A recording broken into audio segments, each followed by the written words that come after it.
Nokia 8 Sirocco, it has the looks, but does it have the tech to match?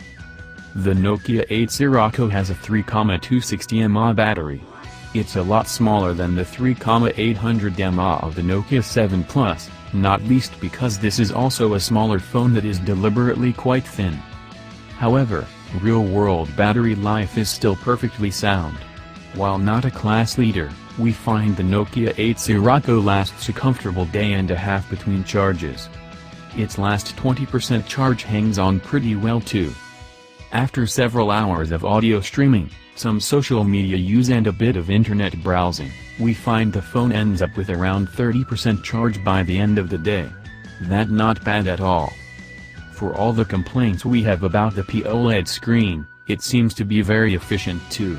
Playing a 90-minute video at maximum brightness takes just 12% off the battery level, beating most apart from class leaders like the Huawei P20 Pro. The Nokia 8 Sirocco comes with a fast charger that outputs up to 15 watts to get you from flat to 50% charge in half an hour. As ever, the speed slows down after this, but you'll get to 100% in under 2 hours. Wireless charging is available too. Like most, it uses the Qi standard so will work with most third-party pads. You don't get one in the box, though. The original Nokia 8 from late 2017 had a rather uninspiring camera for a higher-end phone, using a dual 13MP rear sensor array. Nokia has improved this setup in the Sirocco, with two cameras much closer to those of its rivals. There's a 12MP sensor with large 1.4-micron sensor pixels, for better low-light sensitivity, and a secondary camera with a 2x zoom lens and 13MP sensor. Both use Zeiss-branded lenses. In anything but poor lighting, the benefits of the zoom are real. We tried the 1x and 2x views shooting a bookcase from about 5 meters away, and the text on the book's spines was much clearer at 2x. However, its effectiveness is not on par with the Huawei P20 Pro or iPhone X. At night the compromises of the 2x camera's slower f/2.6 lens and the lower quality sensor are quite apparent, and telephoto images are slightly soft generally. Take the Nokia 8 Sirocco out during the day and you can capture some lovely shots.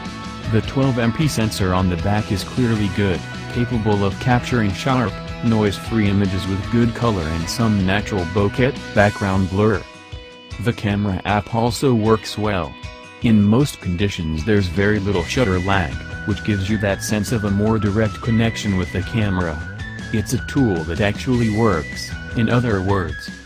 It's pleasantly plain too. While the camera app is Nokia's own, it hasn't gone for the kind of attention-grabbing AI and R mode some other phone makers currently peddle. The zoom button, which switches between 1x and 2x views, is also handily very close to the shutter button. It feels very natural and intuitive in use. You also get Nokia's long-celebrated Pro mode. This uses a set of dials to let you control shutter speed, exposure, ISO, focus and white balance. It works well and, just like a DSLR or compact system camera, manually setting one parameter and leaving the Nokia 8 Sirocco to sort the rest feels good. Solid Pro modes are nowhere near as rare as they used to be, though, so this no longer sets the phone apart. That sums up the Nokia 8 Sirocco's camera generally.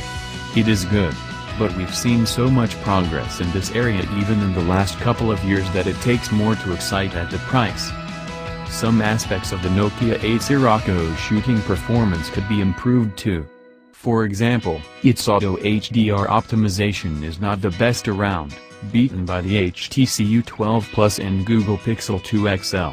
You'll see some blown highlights and scenes, or too dark foregrounds, and other phones at the price bring out the contours of clouds and bright skies more clearly. Night shooting, while fairly solid, is not the best around either.